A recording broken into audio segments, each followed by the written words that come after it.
Alec, not one, not two, not three, but 4 home runs in a single game for the big guy, Kyle Schwarber, last night.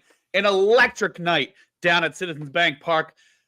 Alec, there's not much more to say. Let's get into it, man. Historic night, left and right. These guys putting the ball out of the ballpark, getting past New York, coming back home, coming back to the friendly confines of Citizens Bank Park. An emphatic statement made from Kyle Schwarber right off the bat, and then he repeated that statement 3 more times. It doesn't get much more exciting than that. Our guy Sean Nestor was down in the ballpark last night, out in the press box. He was texting us going crazy. He was sending videos left and right. Everybody in the press box was doing it. An exciting night for fans, for media, for players alike. Really good vibes after a rough week. Alec, the 4 home runs was only part of it. Let's start there, though. What was your reaction to an incredible statement made by this team's leader in Kyle Schwarber? There are only 21 instances of a player hitting 4 home runs a game in Major League Baseball history. We're talking a sport that is over 150 years old. And what we witnessed last night is nothing short of history. Has it been the 3rd time this season that it's happened? Yes, but that doesn't take anything away from what we saw. I got home from work. I was standing in my kitchen eating dinner, and I turned on the radio because I saw that, Schwarber hit home runs 2 and 3 while I was driving home from work.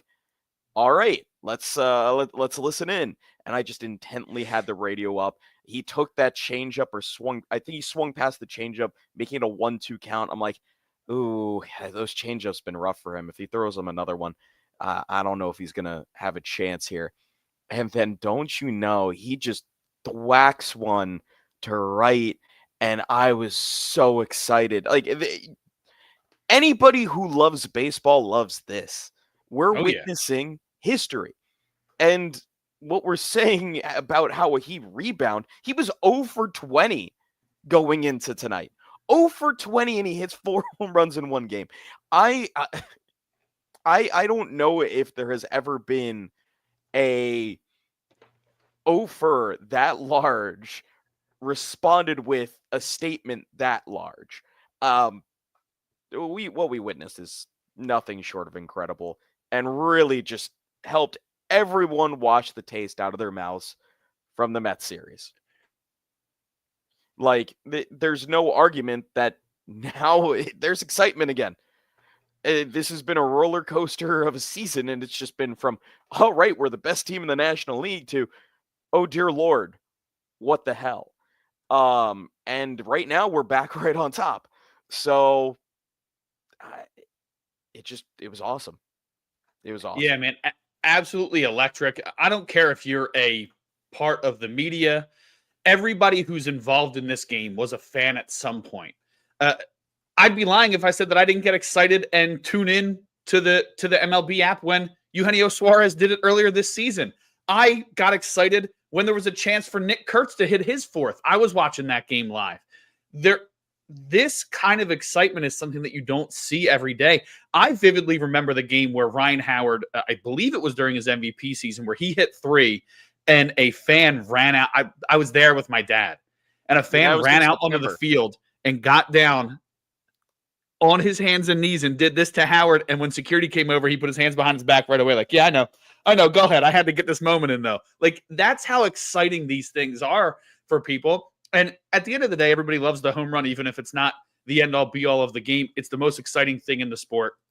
Really awesome moment. And again, how old this game is, it's only happened 21 times. There's not many more rare things than that. I mean, there's been more perfect games than 4 homer games. There's been, it's like unassisted triple plays, 2 grand slams in a game, 20 strikeouts, and like 10 RBI games are the only thing. Kyle Schwarber almost had a 10 RBI game. He had 9. He had 9 RBIs. With a chance for more. 9 RBIs, set a new franchise record for single game. He comes up with a chance to hit a 5th one. Unfortunately, he's facing a position player throwing 30 to 50 mile an hour meatballs up there. Appreciate the love, Kev. Yes, 62 mile an hour sliders, to be fair. Oh, yeah, okay.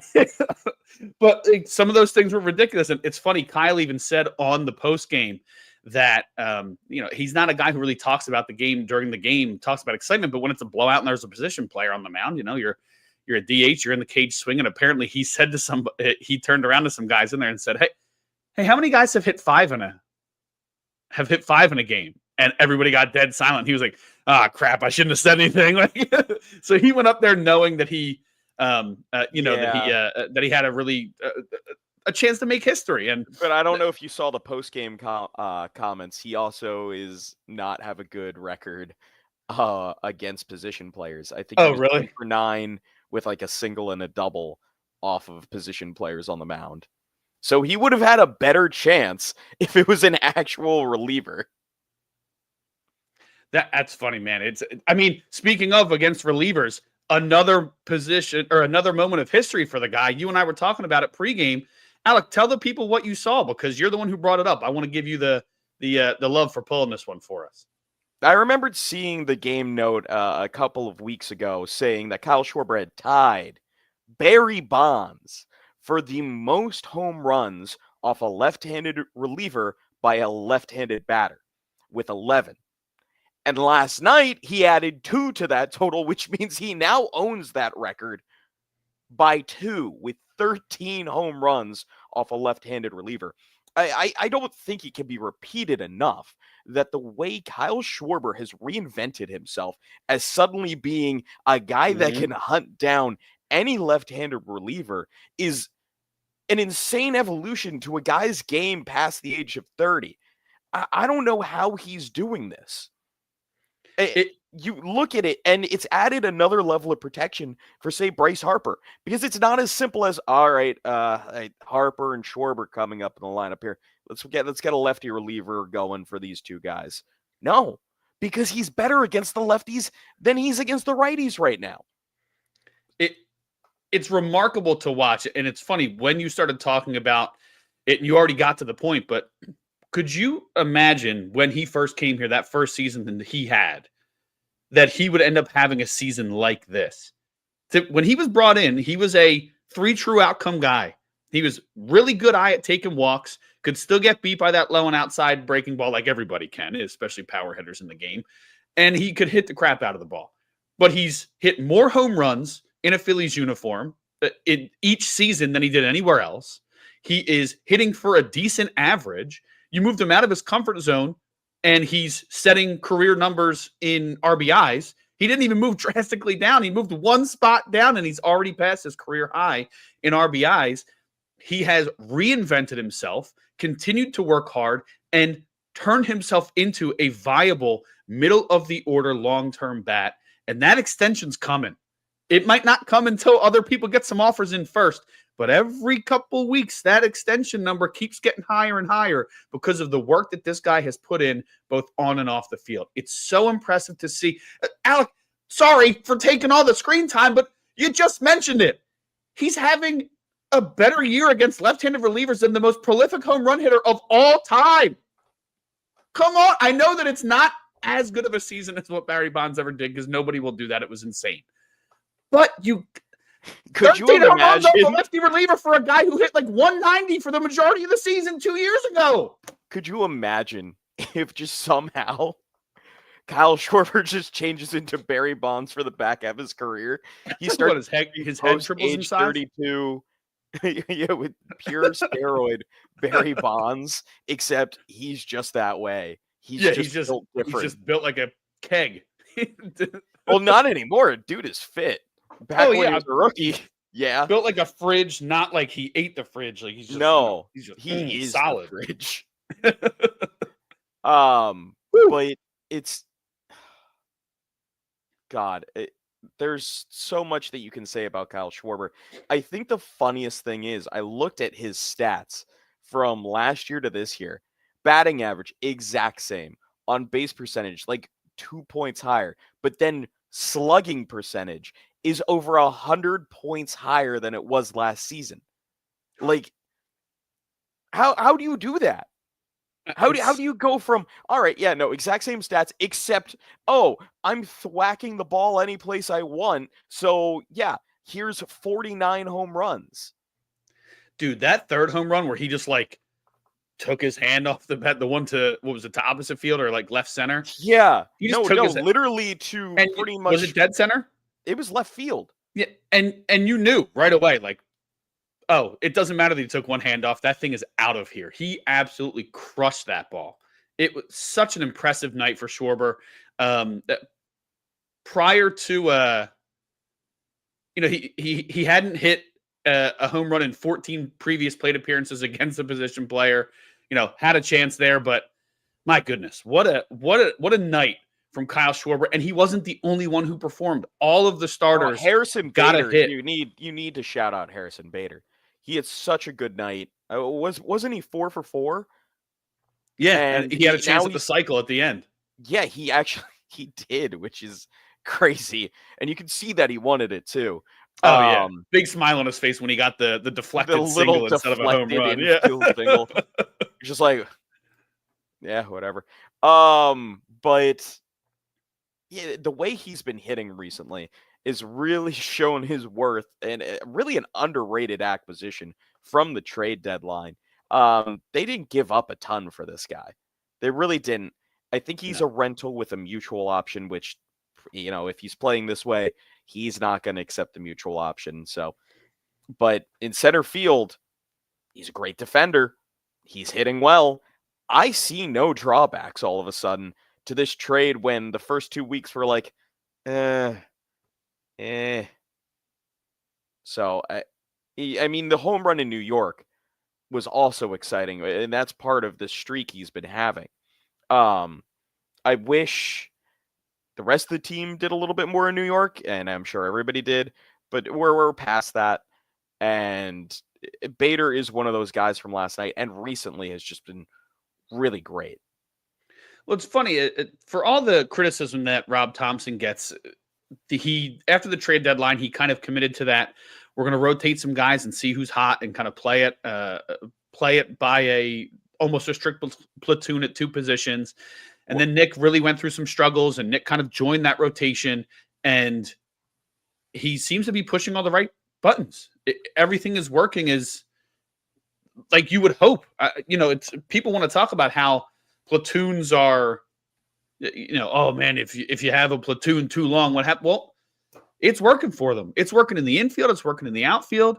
Weston Wilson looks reinvigorated. Max Kepler looks like a legitimate player. When we were calling fans across the Delaware Valley were calling for him to be DFA'd a couple weeks ago, and he looks like a solid contributor now. Harrison Bader's finally settled in. Nick, he's not out of the lineup every day against the right-hander, but a couple days off his feet, and all of a sudden he looks reinvigorated. He's pushing the right buttons right now. Despite what happened in New York, a lot of things are going right for this team at the same time. I am wondering how much the move to left field affected Kepler. Because all of a sudden, now that he's getting some playing time in right field, which is his natural position and where he's played the majority of his major league career, it seems that he's more comfortable and playing way better than what we were chattering for, in that was him being DFA'd and released, because he was not contributing really anything to this lineup. Was he hitting the ball hard? Yes, but it just had no results attached to it. Yeah.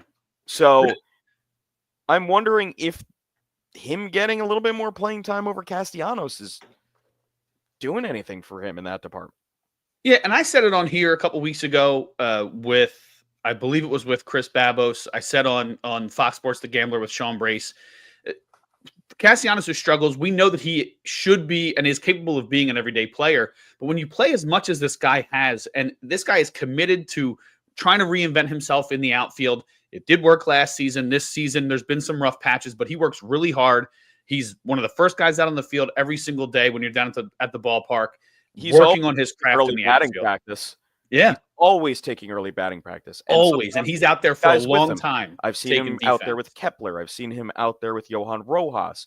He kind of gives guys an opportunity to get that extra work in. For sure. And he's been a good part of this clubhouse. Sometimes he says things that it's a little annoying, but seeing that work ethic, it is there.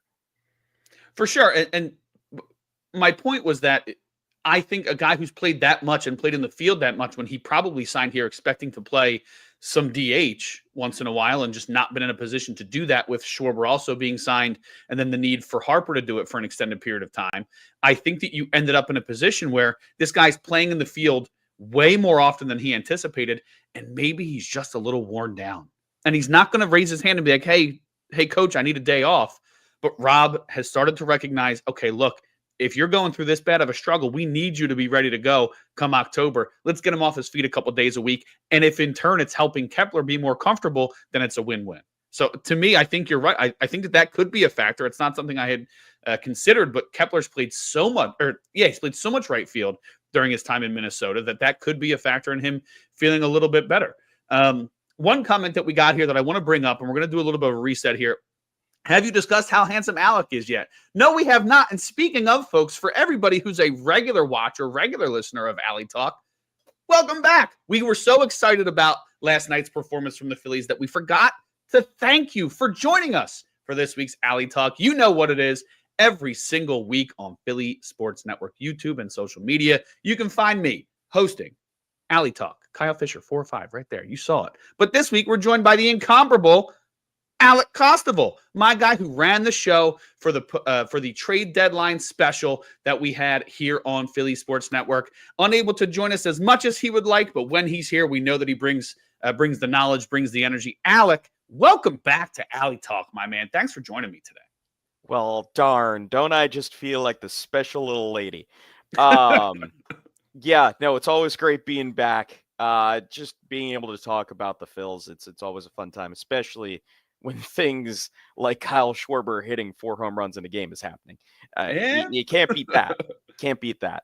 But I think you kind of wanted to hop into our next topic in that we touched on it a little bit. You were saying that the Mets series was so awful. Yeah, the Mets series, we had all the vibes last night, which is incredible. And, you're back home, you're back in your comfort zone. We know how good the Phillies are at home. They actually, up until that Mets series, were above 500 on the road as well. There's only 4 teams in the league that are above 500 on the road. So for them to have been that 5th team for a little while there is a comforting feeling for a team with World Series aspirations like these Phillies have. But New York, and specifically Citi Field, that place that Chase Utley used to own when it first opened has become, and I hate to say this because it's been used everywhere, but it literally is a, don't hate me, house of horrors for this Phillies team. It's what else can you call it at this point? As a media member, as a fan, you have every right to say that, regardless of what the team and the manager says. They're going to deny, no, it's not in our heads. It's a place that, but look what they've done the last 2 days. Later meetings, later batting practice. They had a meeting with the team after the final game in New York. They don't do team meetings. Rob Thompson spoke to the team like, yo, we gotta pick things up. We gotta flush this thing and move past it, because that was a rough series, and it really was. We went from a week ago, them absolutely dominating another playoff caliber team in the Seattle Mariners with a historic series sweep, to coming back and getting swept historically the other way. They haven't had many series where they've given up 10 plus hits in each game in their history. And that's what happened in New York. And it looked a lot like when they went to New York last year in the postseason. They've lost 10 straight at Citi Field. They're 6-24 in their last 30 since the beginning of 2022. There is something going on with this team and Citi Field, whether it's Queens, whether it's the Mets, whether it's something untoward going on. I'm not making any accusations, but my goodness, it makes you think, because it is a drastic difference there than it is anywhere else. Alec, what are your thoughts, man? It is give me some other cliche then, or give me a reason why I shouldn't be speaking in these cliches, because it's just bad every time you're up there. To get the whole season, they were swept up there. That doesn't happen. No, it doesn't. But also in today's day and age of baseball, getting swept up there means 6 games. It used to Yeah, be a whole host of a lot true. more. And I think this is just a bad stretch. There's only one place in all of baseball that I think is a true house of horrors for the Phillies, and that's San Francisco.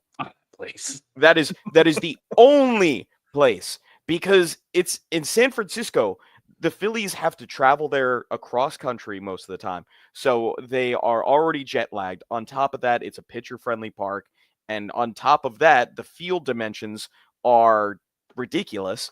So it's always something in San Francisco. And it's usually something to do with, wow, they're 1 for 21 with runners in scoring position this entire series, because they've done that. That's the only place that I personally think is a house of horror for the Phillies. I think this is just a dumb, bad stretch. I think the Phillies the team has gotten a little in their head when they've gotten there, but it'll turn around eventually. And listen, the only way that the Phillies could see them in the playoffs is in Citi Field, is in I they would have to I think get it's the one of the NLC. buys. Yeah, if Yeah, it it would goes have to right be. now, they would get the second the second bye, and then they would play the Mets. If the standings were as they are right now at the end of the year, they would play them in the CS. Yeah, which that's 7 games. And by then, that's playoff baseball. Who knows how the teams are rolling? And we're talking about the NLCS. The Mets have a much tougher road to go through. And it's not like the Phillies are the only team that can stop the Mets or anything. I'm personally not worried. Again, Citi Field has been really annoying, but it's been that way since the days of James Norwood. Yeah, that's right. I brought up the 7-run comeback. Yep. I'm not over that. But fair enough. But it so, happens. Alex, It happens. we have a comment. It's not just being swept; it's how awful they looked in the process. There was uncharacteristic errors and mistakes, even goofy ones, like not an error, but the bunt Harrison that Bader that takes off past Taiwan when he's such a good fielder. The deflection single that goes off Bohm's glove. He's such an the improved Harrison fielder. Bader overthrow. Yeah, the Harrison Bader, he's one of the league leaders in outfield assists, and he absolutely sails one to home plate. And I These feel like things he are just juggled like weird. 3 different balls. Yeah, it's just weird situations. And you mentioned that you think the uh, the San Francisco is a house of horrors for them. What if I told you that the Phillies since 2022 have a 724 OPS in San Francisco, but since Yes, but 2022 look, I would they like have a you to look at like 607 OPS in New York, yes, but I more than would like you to 100 look at points like difference. the runner in scoring position. I swear it was like 3 for 25 last year. Well, It was they bad. So they might have hit okay, but they didn't score any runs. they just went 3 And for 22 with runners in scoring position in New York. yes, and I'm That saying was horrendous. yes, it was. But I still don't see that as a place I'm scared to of playing. And if I was to say I was scared to see the Phillies play in New York, I feel like that would generate even more bad energy that isn't needed when facing the Mets. That's where I'm I at. agree. Is that I'm not trying to manifest Citi Field That's being this prison in which the Phillies are in solitary confinement for the rest of their lives. No. Yeah, It okay. it's baseball. Things happen. I agree. Baseball is baseball. It's weird. Sometimes teams are crazy amazing and sometimes they're bleh. And look, they got 4 left at home against the Mets. If they Yeah. go and do a 180 and do the same thing to them, If they do you win, care that they got no. swept up there? Not really. I don't even need them to sweep. 3 out of 4 would be perfect. That's all they need. And then they just have to basically, well, no, they don't even have to outpace the Mets. They just can't fall on their faces while the Mets run past, which I don't think they will, even without Zach Wheeler. I'm not worried about this sweep. If it was the last series of the season against the Mets, maybe a little bit. But again, they have 4 games in Philly. They knocked out Senga. They knocked out Manaea. Their hitters were just red hot at Citi Field.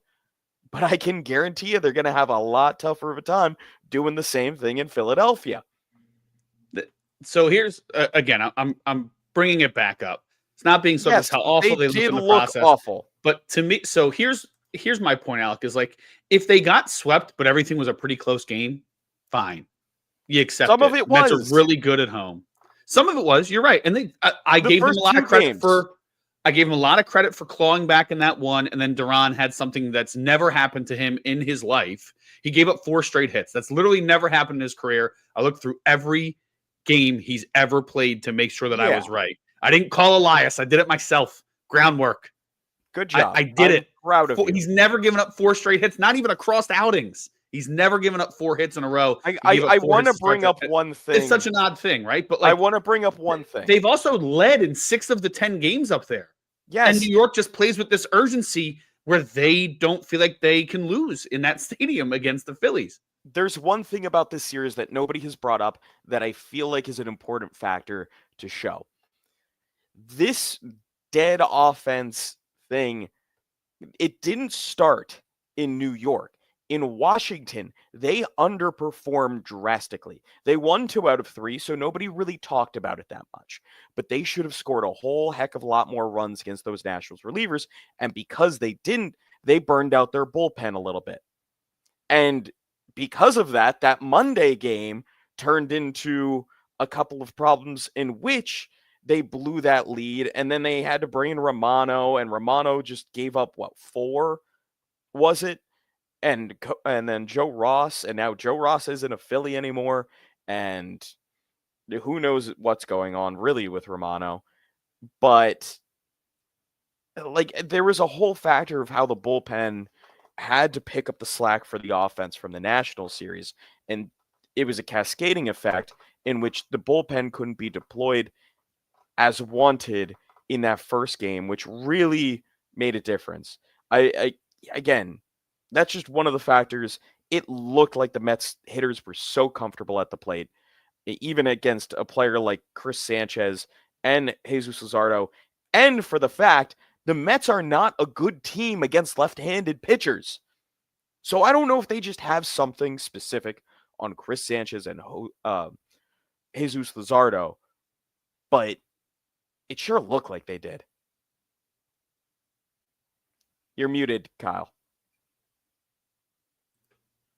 Good. There Thank you you. go. Appreciate that. Yeah, but it's funny you bring that up. So Bryce Harper mentioned that after the Chris Sanchez game, and he's not a guy who minces words or says things by mistake. It wasn't anything accusatory. He said the Mets might have something on him. They're one of the best in the league at getting stuff on guys. And Jason Stark was on 97.5 earlier this week, and Jason Stark is not a guy who just says things to say things, and he reiterated that fact. He said the Mets are known to be one of the better teams at picking up on tells for guys. And if Bryce Harper's telling you that they have something, they more than likely do. So you're going to have to compete with not only a strong Mets team, but the fact that their analytics team is so good. Now, the one thing I'll say, and I haven't looked at the numbers about how both offenses have performed overall when they're in Philly versus New York, but over the same stretch where they've I think since the beginning of 2023, they've had a rough stretch in New York. They're also 14-5 against the Mets at home in that same stretch. So the record speaks volumes for me, but maybe the numbers are still there. And because, you just get that home vibe that they're able to come through, they're so good at home. So that is one thing to consider. If they have the home field advantage, they should have the advantage in the series, but we saw what happened last season. I think it's just watching what happened last season. Last season already brought up so many emotions from the last 2 seasons, and then you see a very similar thing happen the last time you're in New York to end the season. It's easy to get ahead of yourselves. The important thing is that the Phillies themselves don't get ahead of themselves and allow this place to stay in their heads. That being said, I do feel watching them that place was in their heads at least for those 3 games. You saw uncharacteristic emotions from Chris Sanchez. And yes, it was unrelated to, it may not have been related to the fact that they hit him. It may have been related to the balk and the wild pitch and whatever that else happened to him, but uncharacteristic emotions. The next day, Jesus Luzardo, yes, it all started from the very, very late time call from the home plate umpire in the first inning, and then a couple missed calls in that at bat. A couple missed calls both ways the entire game, but it really seemed to stick in his head. And you saw uncharacteristic emotions as he walked off the field getting tossed by the home plate umpire. Even JT started to show frustrations. Now he kept himself cool, but that's 2 days in a row where two of your calm, cool, collected guys showed a lot of energy out there that you don't normally see. That's the thing that's concerning me after that series, is that it did feel like that place was in their heads, at least for those 3 days. I don't think that's exactly what happened for all 3 days. I think by the third day it absolutely did. But I think everything just started stacking on top each other. It's like a bad day you're having. A couple of things aren't going just right, and then just these little biting things. Maybe somebody cuts you off. Maybe it's just somebody calling at a time. You don't want to deal with it. Maybe you drop something. Maybe you stub your toe. Just these little things that build and build and build and build and build and build and build on top of each other.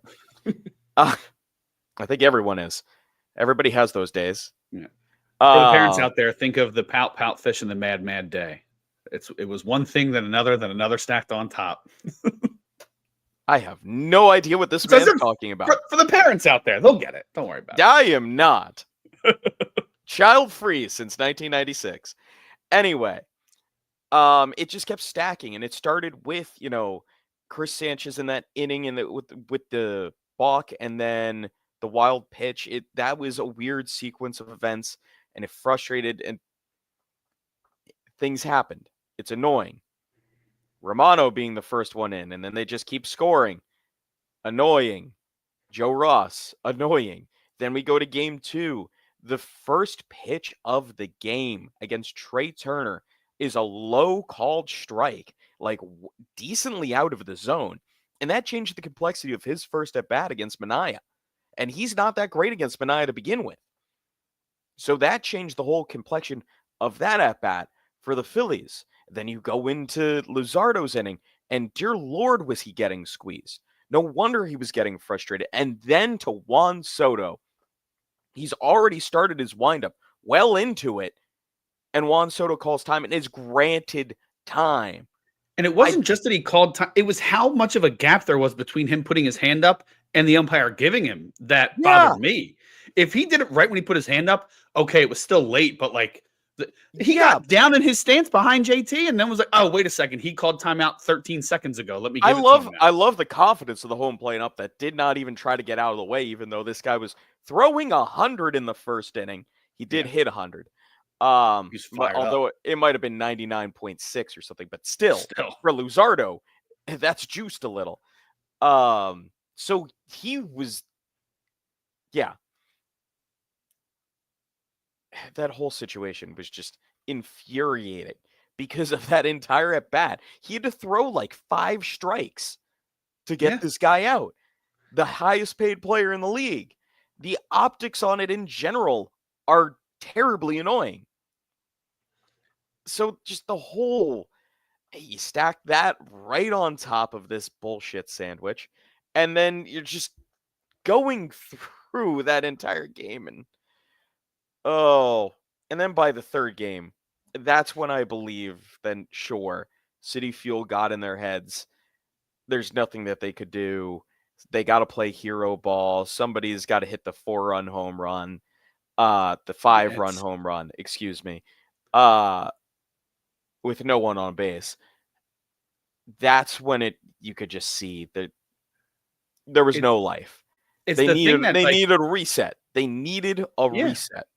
And God bless Cal Quantrill for being the reset this team needed.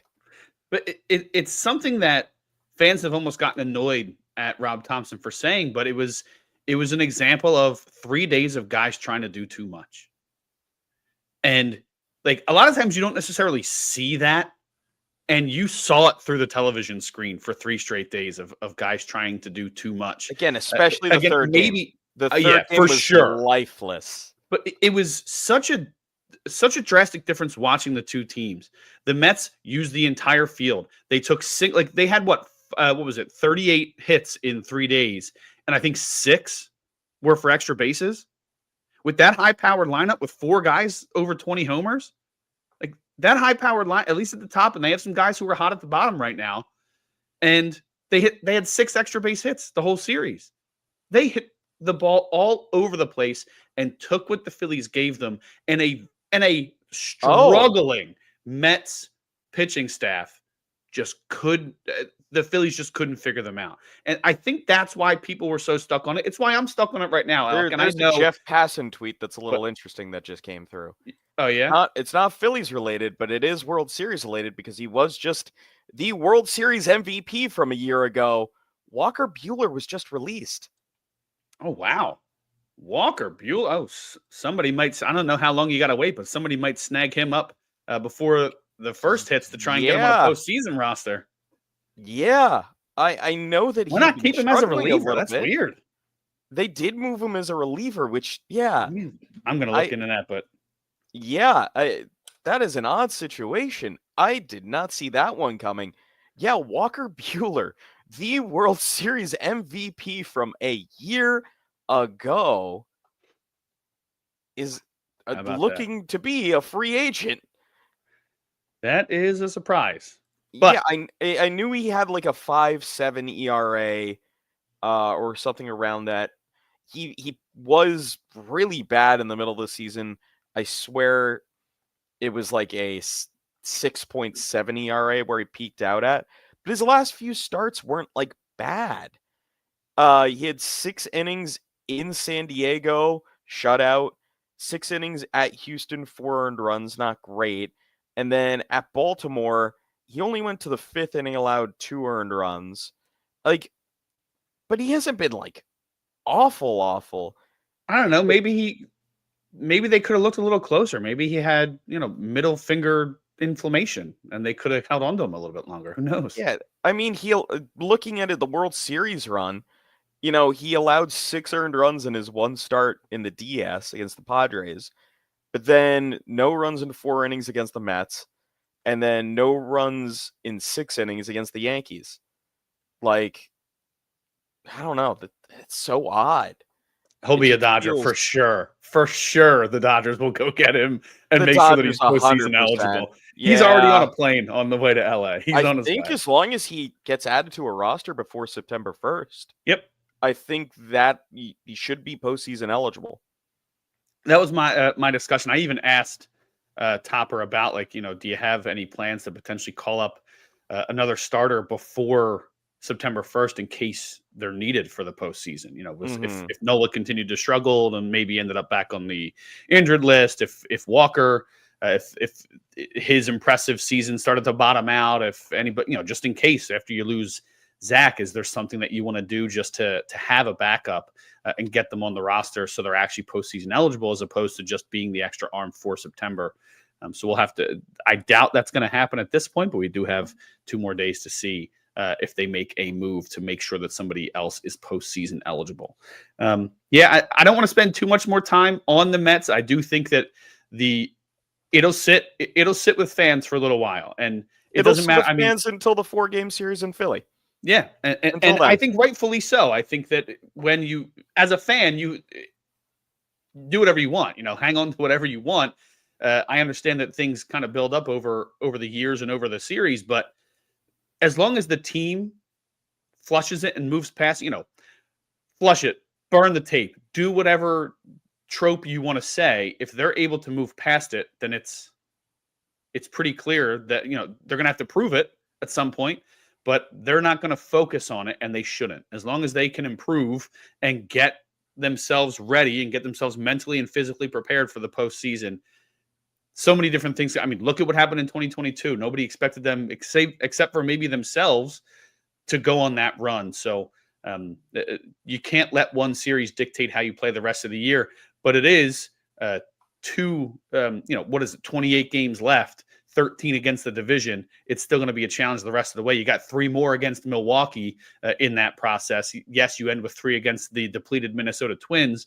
You may have a matchup against Mick Abel, but other than that, road trips to the Dodgers and to the Diamondbacks. And they do not seem to play well in Arizona, even though I know that they made some moves They still have a lot of their core players there from earlier in the season and last season. So that will be it's still a tough stretch moving forward. We got a comment in here before we move on from the Buehler topic.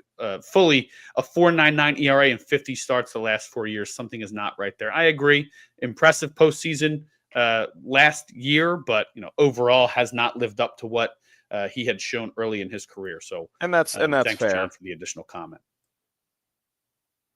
That's 100% fair. Yeah. But yeah, it's.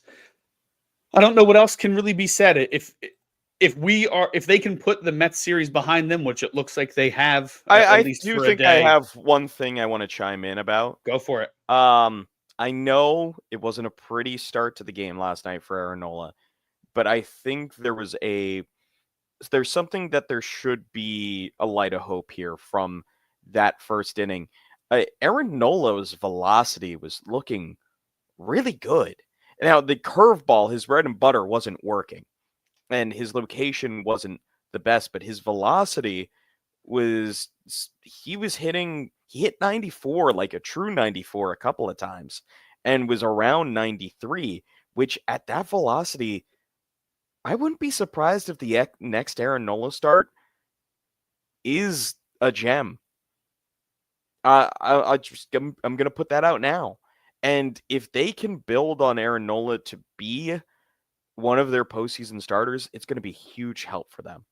Because Chris Sanchez, we know, has been one of the best pitchers in baseball. He's obviously going to be your number one guy going into the postseason. But then you have 3 lefties. And do you really want to go with 3 lefties into the postseason as your top 3 starters? I look at if they're performing the best, I don't care what hand they throw with. I'm not going to put Aaron Nola out there just because if he doesn't pitch well in September. That's silly to me. Like he does perfect timing. Comment Alex. I know this guy. Yeah, but I know him. His name is Alex. I didn't misspeak. Everyone, I know that my co-host here is Alec. Anyway, Alex with the comment. I love Nola, but he has to prove it with every start now. And I agree. I know that he has. Yeah, obviously a long you're not going to this team. But if he looks like the guy that he was to start the season, you're not starting him. No, obviously not. I don't even know if you add him to the postseason roster at that point. If he does struggle through September, like it could be like Taijuan Walker in 23 when he was so upset that he wasn't in the postseason roster. He was kind of mediocre. Aaron Nola's been worse so far, but like if he has a good September, I wouldn't be afraid to put him in a postseason rotation. Yeah, I agree with you. He's a veteran. You know that he knows how to navigate those big pressure moments. He's proved it in the past. His numbers aren't outstanding in October, but they're strong, solid numbers. And if he can pitch well in September and shows that he can be healthy and give this team what they need, then yeah, you definitely go with him in that spot. At least split up maybe. I don't Sanchez, know who him, I would Luzardo, prefer or him, Sanchez, him, Suarez. Between Luzardo and Suarez, because Ranger, he was really struggling for a bit. And it seems like Luzardo, he's always catching some damage in the 4th or 5th inning at this point. So I knew that I really wanted to see Luzardo as a reliever for the postseason before Zach Wheeler was injured. If Aaron Nola does have a good September, I think I still want to see what he can do as a high leverage lefty reliever, because they're going to need it without Alvarado in the postseason. For sure. And I think that there's 2 schools of thought, obviously, because there's 2 guys. But if you want somebody who can really bring some extra heat in the postseason, Luzardo's stuff plays more to that. He's already hitting 95 to 97 on a regular basis. We saw when he was really fired up, he touched triple digits on the gun, at least on the. If he's on going the one inning gun at a time, he might average 99. So I mean, if he goes 1 to 2 innings, his stuff ticks up a little bit. Rangers stuff isn't built to do that. And it might tick up a little bit, but if Rangers it goes from 92, 93 to 94, 95, that's not as big of a difference as going 97 to 100. And to me, I think that might be the factor, even if you have plans on, unofficial plans on piggybacking, right? Like we go Suarez early, and then when we feel like they start to figure him out, okay, we go with a cleanup guy, and then we bring in Luzardo for a clean inning to see what he has. Maybe you do something like that. And obviously, they wouldn't announce that plan because then teams can plan and accordingly. that's a far off speculation. But I mean, as we start to enter September here, I think it is something we really do need to start thinking about. This team is obviously heading into the playoffs. They're not going to miss the playoffs. I say that 100%. Yeah. They do have questions to answer in this last month. And so the big thing for me is like, so that's the thought on Luzardo. For Ranger, his stuff doesn't tick up as much, but he has extensive experience being successful out of the bullpen, both in the regular season and the postseason. So do you go with a guy you're putting him in an unfamiliar position, but his stuff might tick up a little bit better? Or do you go with the guy who has been there, done that, earned the t-shirt? I think I'd rather have Suarez in the rotation. I really do, because he has been there, done that, and he's that bulldog on the mound in the postseason. He's not afraid of anything, and I think he will better be played for 5 to 6 innings as a starter in the postseason, as a one-inning guy. I just feel like 2022 was it 2022 or 2023 when he was being used as a reliever? In the postseason. I have the numbers in the postseason. Yeah. In 22, he started 3 games, but he came out of the pen twice. In 23, he was a starter. Last year, he was a starter. So 2022 it was a little bit of a mix, but like he was going shorter. He went 3 1/3, then he went 5, then he went 2/3. Well, that first start against the Braves was bad, but I just see him more as a starter. And I think his stuff really gets hitters off balance. And I think that's very frustrating, especially in a playoff environment for a team. I think there's a psychological effect there as well. All these teams nowadays prepare for heat. Not many of them prepare for Greg Maddux. I almost wonder, is it better to show them what they expect at the beginning and then slow the game down? Or do you start them off slow? Not for one inning. Get them to adjust down and then bring it back up, right? Like, is it, hey, we want you to adjust to this 93 so we can hit you with 100 and it looks like 103? Well, I mean, if Yohan Duran has anything to say about it, at the end of the game, there is going to be 103. Yeah, they're going to face 103 with 12 inches of vertical movement. Yeah, and 98 with, God forbid, whatever you're going to see. Some dark magic of a pitch that somehow the Mets hit. And again, those were just catching the plate. I mean, like if you go back and look, the movement was there, but it was just catching the plate. And like I said, their approach was just take what these guys give you. It was so much half swings, just put it in play. It wasn't a lot of uppercut, a lot of swinging as hard as you can type of swings out of a team that can do that when they need to. And it was, I hate to go back to this thing, but it's basically one of Rob Thompson's catchphrases. I mean, it's coach speak, and you expect this from everybody, but it's one of his catchphrases at this point. The guys are trying to do too much. Well, you're a veteran-laden team. I think they have the highest average age in baseball among their players. You have a bunch of superstars.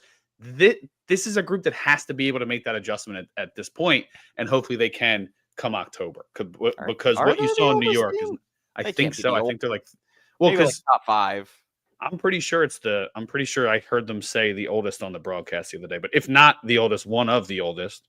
Yeah, I could see. I don't know. I could be wrong. It just feels like it should. David Robertson probably doesn't help that, but right. Let's see. Average age, they are not the oldest, according to a really old thing on ESPN. I don't know. I'm going to look into it a little bit further. But yeah, David Robertson doesn't help that. I kind of forgot that adding a 40-year-old to that does does impacts it a little bit. So entering the season, the Phillies were the 1, 2, 3, 4, 5, 6th oldest, and they've added a 40-year-old since then. Yeah. Well, they also added Yohan Duran. Yeah, he's a little younger. They also added Lou Trevino. He's not that old. Bader's a little on the older side. He's not like old, but no, it's it is. look, everybody except Robertson is younger than me, so who am I calling old? But we're talking baseball terms here, not literal terms, of course. Oh man, yeah, like I said, I don't want to get sucked back into the Mets thing because you know how passionate I was about it earlier. Yeah, and I don't want to manifest that, honestly. I don't I want like to that give the take a lot. Mets. I like that take a lot. It's not I don't super need the Mets to superstitious, but have it's a little anything over me. stitious. It's a little stitious. I like it. I don't want to manifest it. Okay. All right, I'll take it. I don't want to. Because why give them any sort of power when they're 5 games back in the division? They lost to the Marlins last night. Phillies are back to a 5-game lead. They did lose to the Marlins last night. So, sitting here, maybe if this launched them into like their hottest streak of the season, but immediately going and losing to the Marlins, I'm not worried. Yeah, last thing I'll say on the Mets, the thing that bothered me, bothered isn't even the right word. The thing that like worried me a little bit more wasn't just that they shrunk the lead in the division with the 3-game sweep. It was that they built themselves some buffer behind between themselves and the Cincinnati Reds. So the fact that the Cincinnati Reds, I know that they're barely above 500, but they were creeping up on the Mets.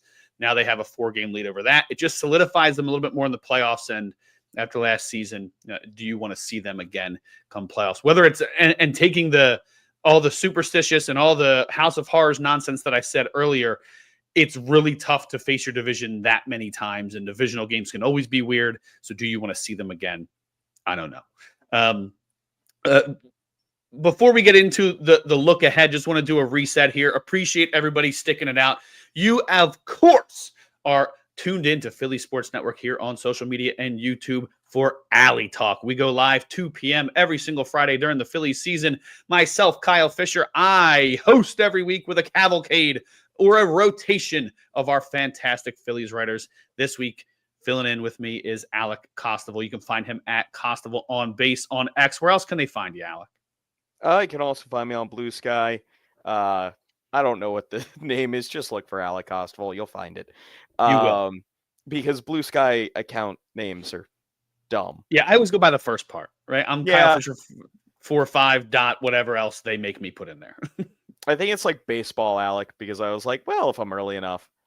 Yeah, right. Not a bad idea. I probably could have gotten away with a smaller number, but it's an ode to my jersey from my beer vending days. So I was going to say you definitely didn't need a number. No, not too many Kyle Fishers out there. I don't think I've met a few, but not as many. Well, at least not on Blue Sky is what I mean. Yeah, that's what I meant. Yeah, yeah.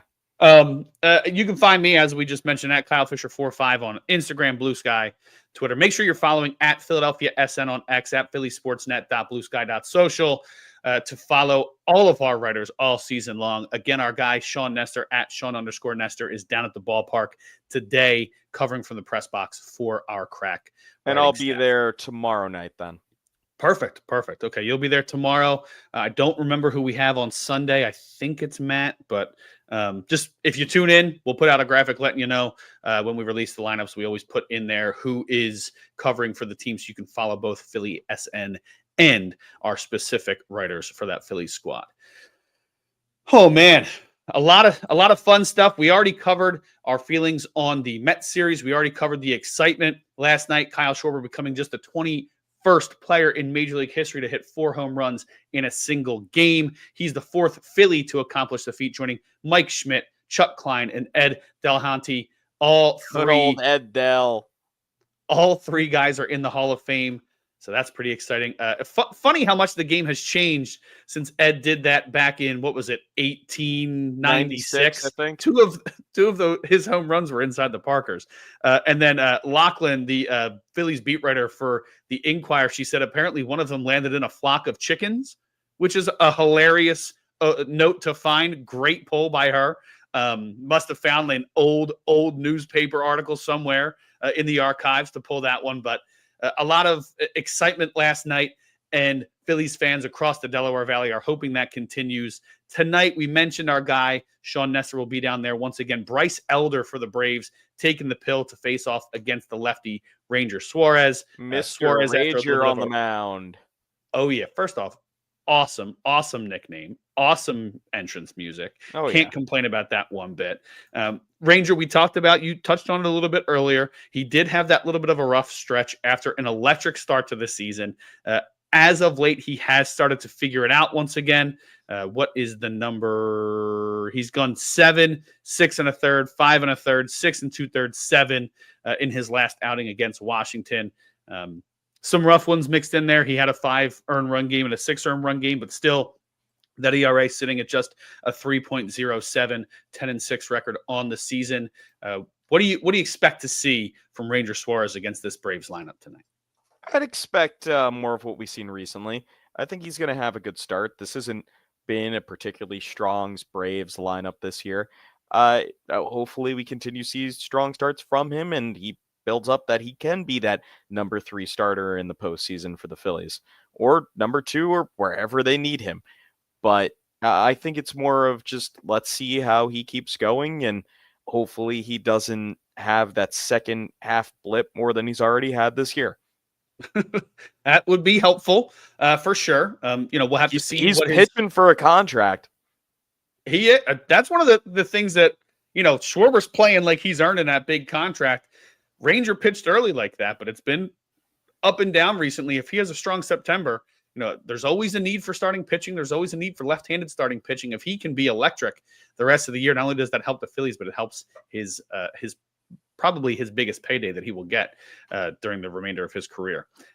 Not to be taken lightly, we know that the Braves lineup hasn't been too exciting all season long. We know that they've struggled all year. However, before last night, they were 14-6 coming into this series. The Phillies have a chance to maybe shut that excitement down a little bit, but we've talked about how tough divisional games can be, and we know that the Braves have seen Ranger a ton. Yes, he does have good numbers against them, but if he comes out and shoves once again, a little bit less of a concern again to build on the excitement from last night. So should be a good one. I haven't looked at the numbers for those two guys, so I'm going to pull up to see how the Phillies hitters have done against Elder.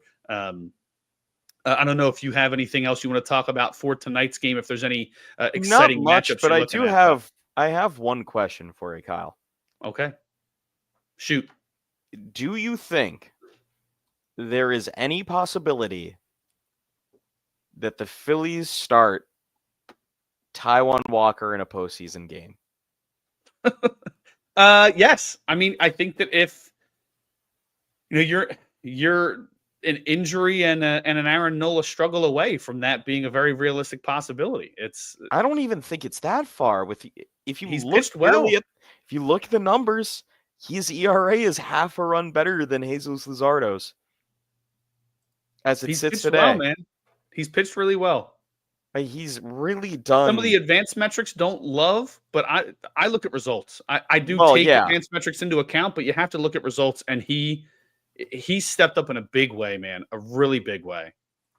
Like if Aaron Nola does, I think it's more if Aaron Nola struggles, would you consider it? Yeah, because you're going to need 4 in the DS regardless, or in the DS or the CS regardless. So yeah, I think that it's something you have to consider. I don't think you need it in the DS. I think they changed the schedule around that you don't. But in the CS, I think you would. I didn't talk to him specifically about this, but during my conversation with Cole Hamels last week, I asked him about Taijuan Walker, and he said he's a guy I'm just so impressed with his work ethic, how hard he worked in spring training to really get himself back to a position. He's like, he understands. I understand why he had a bad season, but he's a competitor, and what he's doing this season is impressive. So for him to continue being inside himself and going out and doing what he's doing, it's a huge help to this team. And that's, now he gets more opportunities, and it's something where everybody kind of sees and understands that's the kind of guy he is and what he brings to this clubhouse. So, a huge, huge compliment from a Phillies legend and Cole Hamels on what Taijuan's been able to do for this team this year. He's basically allowed them to rotate through guys being injured. Normally you're in full-on panic mode when Aaron Nola goes down, and then Ranger goes down, and then Luzardo gives up 20 runs in 2 games, and then you lose Zach Wheeler. And there's been one constant through all of that, and it's pretty solid outings from Taijuan Walker. And I don't think anybody expected that coming into this season outside of that clubhouse, because everybody within that clubhouse that you speak to about Taijuan Walker will tell you the same thing. You talked about Bulldog. They talk about how much of a competitor he is. He is one of the toughest competitors out there, despite being a pretty mellow guy, at least speaking with the media. So to me, what he's given you this year, he's at the very least making the postseason roster. And if Aaron Nola, like Alex said earlier, if Aaron Nola can't prove it the rest of the season, that fourth spot's going to go to Walker. And it should. That would be an interesting turnabout. Yeah. Yes, it would. Finally got to the numbers for Bryce Elder tonight, who's taking the ball for the Braves. Harrison Bader, 0 for 4 in his time with him, but it gets better from there. Don't worry. Alec Boehm, 4 for 9 against Elder. Castellanos, 4 for 8. All 4 of his hits are home runs off the righty. So maybe you Castellanos see him in homer right tonight. instead of I take it. Maybe you see Casty in right and Bader gets the day off because of that little break right there. Kepler, 0 for 4. Maybe he's the guy we'll have to see. But they like playing that platoon advantage. So maybe you see Kepler, Marsh, and Castellanos out in the outfield. The lineup hasn't been released yet. Make sure you follow at Philadelphia SN for that lineup graphic. Brandon Marsh is 4 for 6 against Elder with a double. Trey Turner, 3 for 7 with a double and a homer. Bryson Stott, 1 for 7. JT, 1 for 5. Schwarber, 0 for 6. 3 walks, though. Just so some of the other contributors may be the guys who sounding step up like big. a good night at the office. I agree. Some of the other guys on this squad might be the ones to step up tonight outside of Kyle. Heck, maybe Kyle gets the night off. He was one of the few guys who didn't leave the lineup last night. So we'll have to see what happens when that lineup comes out. But I think a guy to watch closely, Nick Castellanos for sure. Boehm has seen him well. Marsh has seen him well, as he's seen right-handers well all season long. Let's look at what Ranger Suarez has done against this Brave squad, who has seen him plenty, because obviously we want to see big things from him. 5 for 24 for Ronald Acuna. Wow. I always anticipate Ronald Acuna having incredible numbers against everybody just because he's that good of a talent. 5 for 24, 2 doubles, no homers. Ozzie Albies, 7 for 28, but 3 homers and 11 ribbies. So he's gotten to him a little bit. This is from ESPN.com. They always include postseason numbers, so in their lineups. Jurickson Profar, who also I know that it's not a concern for them, but he's not eligible for the postseason. However, he is 5 for 16 against the left-hander. Ozuna, 7 for 28. Olson, 8 for 30. Sean Murphy, 3 for 14 with 2 homers. If he makes the lineup, I know that they have another strong catcher back there. Eli White, I'm not too worried about him. Let's see. Yeah, I mean, Nick Allen, who I saw in last night's lineups, barely faced him 0 for 2. So not incredible numbers, but a guy to watch who's been their leadoff hitter, Jurickson Profar, and we know what Ozuna can do, hitting 250 against him. We know he can go off at any moment. So looks like advantage Phillies lineup, but yeah, we'll have to see how it plays out. I need to say something after scrolling through Instagram. Okay. DraftKings posted this 3 hours ago. And it's a post from, looks like Twitter, that somebody pointed out. Aiden Miller, the Phillies' top hitting prospect, looks suspiciously like Timothy Chalamet.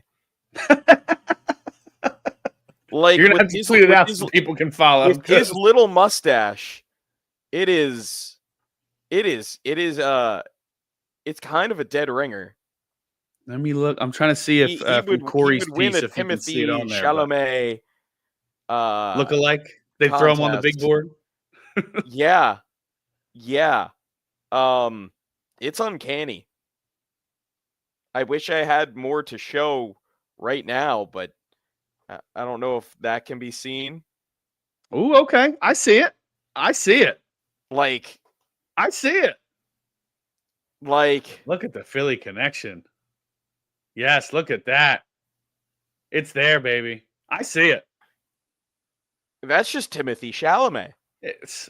I haven't seen them in the same room, so nobody knows. Nobody knows. Who Speaking knows? of Ada Maybe Miller, Dune was filmed in the offseason. I wasn't there. I'm out at the ballpark all the time. I didn't see it.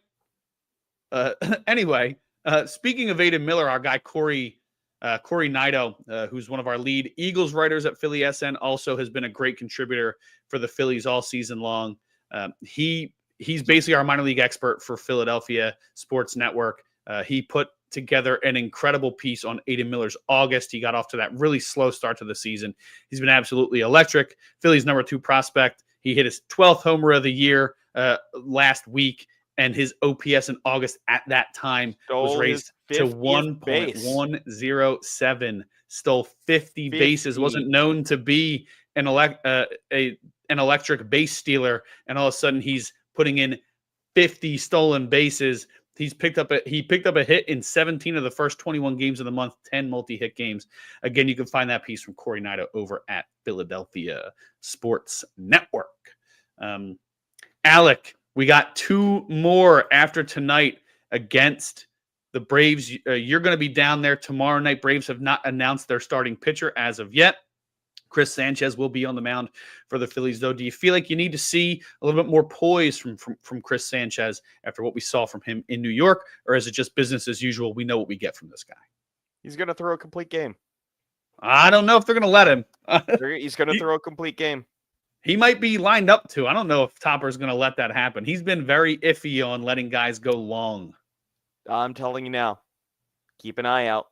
Complete game out of Chris Sanchez. We'll see. If the pitch count's there, maybe, but I'm going to go with what Topper said as of 105 pitches. I don't know. We're going to have to see. This is my prediction. Okay, that's fair. Well, we're going to put it officially on the record. I'm cutting it. I'm making sure it's out there on socials for everybody to see. Alec predicts Christopher Sanchez complete game. But what do you think about, so that kind of leads me into what a topic that I've at least discussed off the air with some folks. How do you feel about the approach? Because they talked about wanting to get their pitchers some additional rest. They talked about potentially doing a 6-man for at least one turn through. They didn't get to have that, or they didn't get that opportunity with the Wheeler news coming down.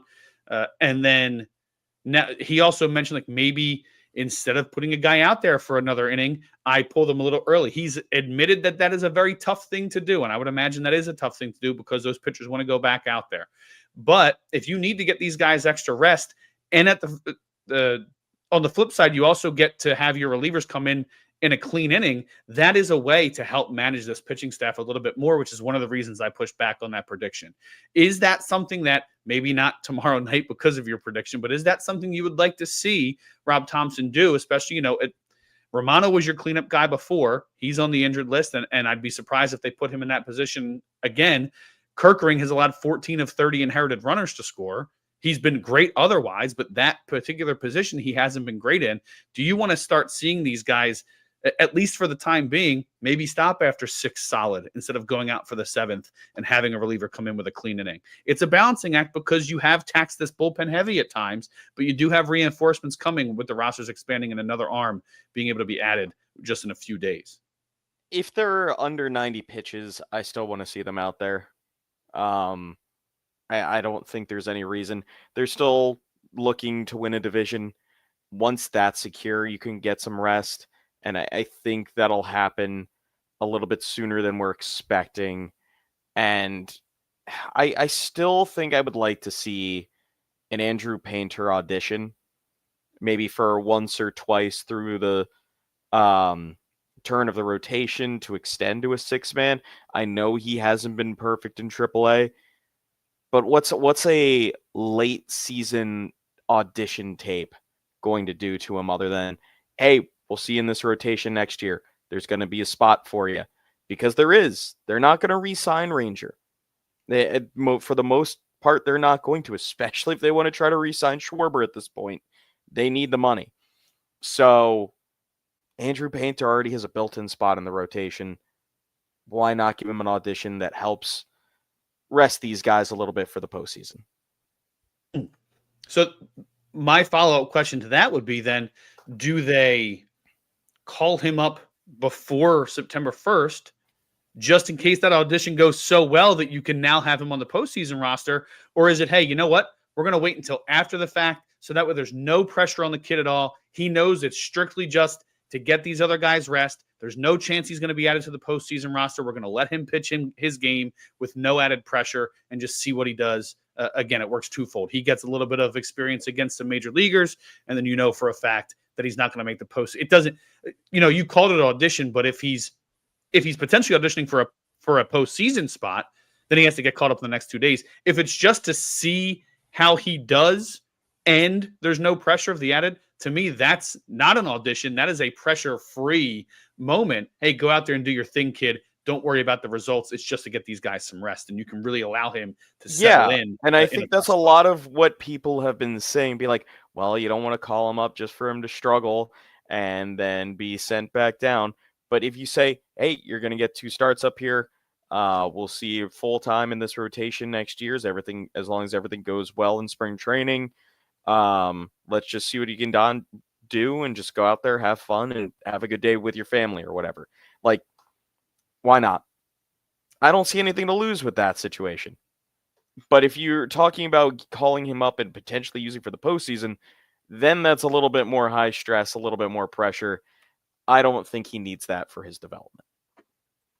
Yeah, so I think that I wouldn't be opposed to that. I think if they feel like they want to see what he does for a potential postseason run, because they've talked about using starting pitchers, and I know they have some, but they've talked about using starting pitchers all season long out of the bullpen. So if they want to add another arm to that potential whatever collection of arms, however you want to phrase it, if they want to add another arm back there, then you have to do it in the next 2 days. Even if it's, hey, you're going to called up and we'll still keep you on your regular rest, but at least now you're up in time to be qualified. And then, like you said, does that add the extra pressure? I am fine either way. I think that I would like to see how he does. I don't think it's going to be they pull the trigger on him being on the postseason roster, even if he's absolutely lights out in 1 or 2 starts in September. I think it's more likely that that he doesn't make the roster, regardless of how well he would pitch in a call-up. And, hey, let's let the kid be comfortable instead of putting that added pressure on him. I have one simple desire for the September call-ups. There needs to be one man on this roster for September. We need to get the vibes guy back. We need to get Garrett Stubbs back on Stubby? the roster. Why not? We're going Stubby? You're on a third catcher. Give JT a little bit time off on his legs. Well, you just said they got a division to win. Do you want those two? You want Marshawn and Stubby running the show? Yeah, get Stubby up here. Let's get rolling. I like the vibes, but are they going to bring back the gum and the water drops? I mean, they did it. They did a tiny water bottle on Schwarber last night. Yeah, that's because he hit 4 home runs. You got to do something. But what's Stubby coming up for then? If it's not to get this team feeling like they're young men again instead of grizzled veterans. Listen. The entire roster would be happy to see him back on the team. For sure. I'm not I denying think that's going to give a little bit of energy to get through.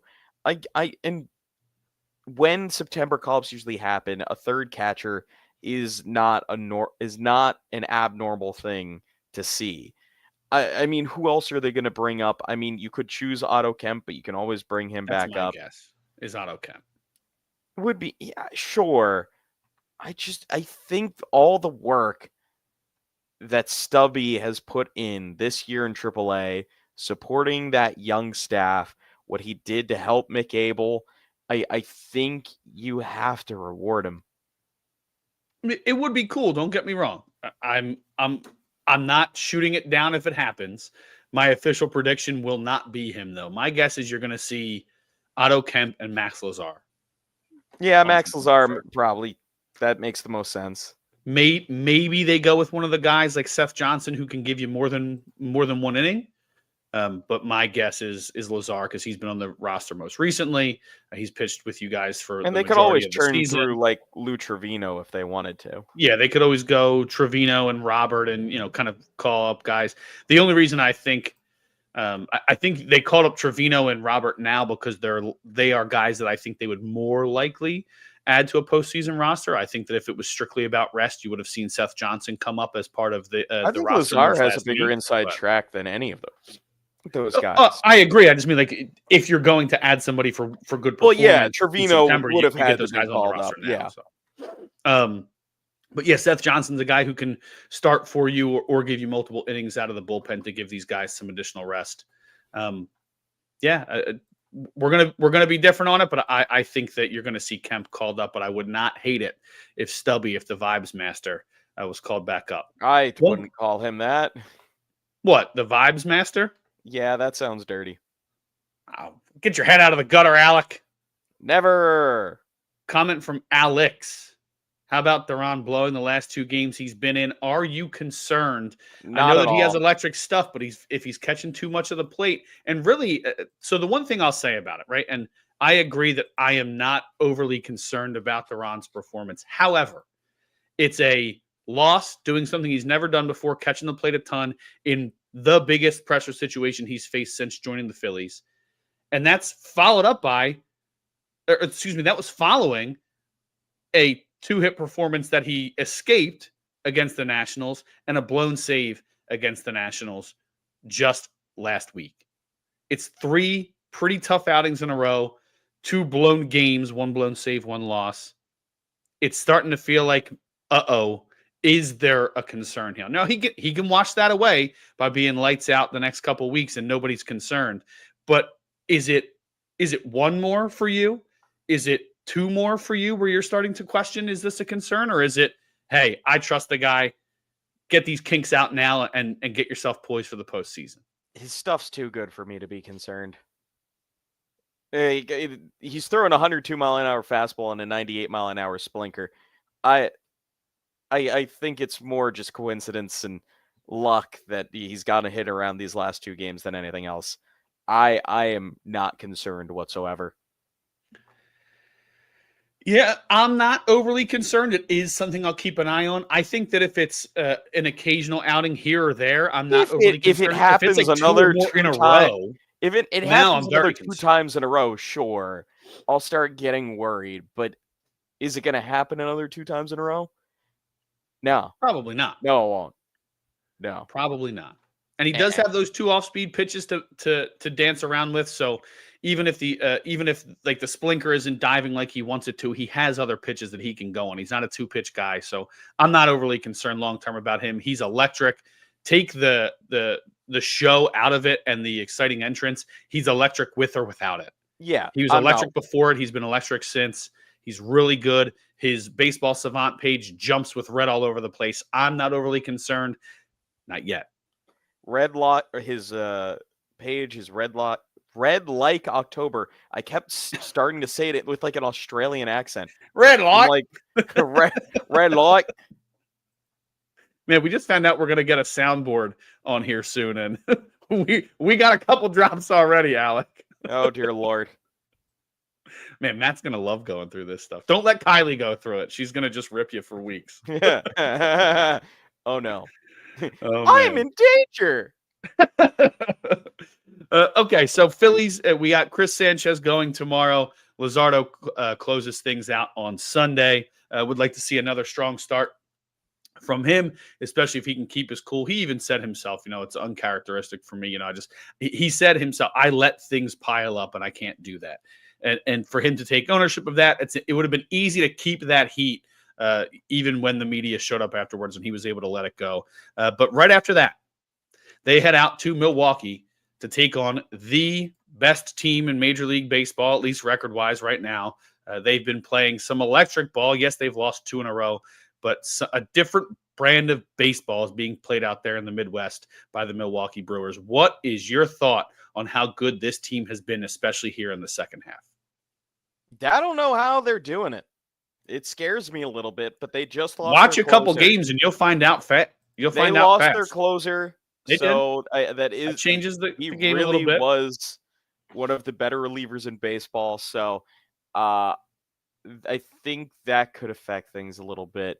They're still the best team in baseball right now, and I don't know what black magic that they're playing with, but yeah, we'll see. It is the most unselfish brand of baseball I've seen since maybe the 03 Marlins. I mean, they get on base, they put runners in motion, they pass the baton to the next guy, they hit the other way, they hit the ball out of the ballpark when they need to. It is an impressive brand of baseball that you just don't see anymore across the league. And I know that we don't got a lot of time left here, Alec, but we got to talk about the Brewers before we go, because we're going to talk about how they performed against them next week. How you feeling going into that series, regardless of what happens this weekend? Do you need to see 2 out of 3? Do you just need to see competitive baseball? Are you excited to see them?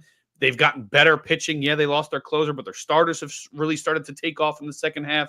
It's a different brand of baseball out there in Milwaukee, and they should be scary for any team, not just the Phillies. I think a sweep is unacceptable. If they lose the series, I don't think it's a huge blow. I do think that people are going to be surprised by how well the Phillies do play them. I do think they'll ultimately come out with a series win. I don't think they'll sweep them. But I think they're going to have a good series in Milwaukee. I just have a good feeling about it. Milwaukee's a team that came into Philly and swept them this year. So yeah, I think there's a little payback need to be had.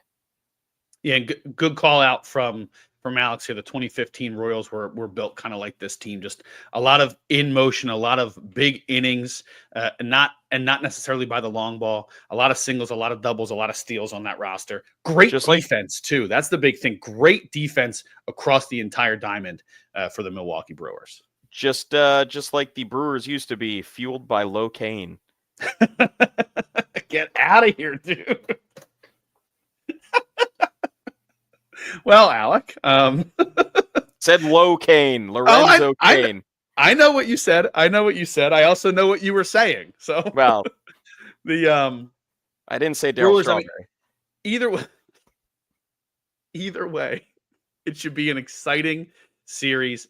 2 of the top teams in the league facing off against each other. To me, like you said, I don't feel like they can get swept and have any good vibes leaving there. But ultimately, if they look good and lose 2 out of 3 close games, yeah, I'm feeling pretty good. I don't know Milwaukee. what starters Everybody are plays possibly better at home. slated, if they're going to see like Mizorowski or Peralta. But I think they'll do all right. I think they'll do all right. If they look like they did in New York this past week, it's a different story, because it's 2 playoff teams. You look really bad against negativity. No, I'm saying if that happens, then it's a very different conversation. If they lose 2 of 3, but they played good games and just got beat in somebody else's house, I think you're leaving Milwaukee still feeling pretty good about yourself. So they're the only team that would have the home field advantage over you at the moment. And then the Mets if they were to catch you, but we're not going to talk about that.